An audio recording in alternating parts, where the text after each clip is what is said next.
Klaipėdos senamiestyje ilgai laukti pokyčiai. Prasidėjo turgaus, dar vadinamo Senojo ar Fridricho aikšte rekonstrukcija.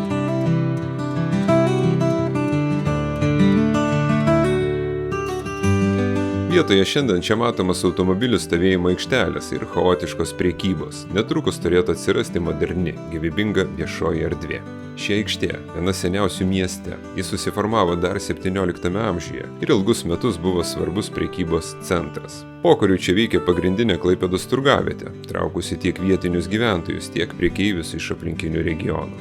Tačiau laikui bėgant, erdvė prarado savo reprezentacinę funkciją ir iš traukos centro virto savotiškų judėjimo koridoriumi, o ne tradicinė miesto aikšte. Dabar situacija keisis iš esmės. Rekonstrukcijos metu numatyta visiškai atsisakyti automobilių stovėjimo aikštelės. Erdvė bus skirta pėstiesiems. Bus klojama nauja, senamiesčio architektūrai pritaikyta aikštės danga. Įrengtas modernus apšvietimas, suoliukai, poilsio zonas, atsiras daugiau želdinių. Taip pat planuojama sutvarkyti aplinkinės gatves, šaltkalvius, skerdėjų, aukštai ir bružės, kad visa teritorija taptų vientisa ir patogiai judėti. Aikštėje numatytos vietos renginiams, mugėms ir bendruomenės susibūrimams. Svarbus pokytis – prekybos funkcija.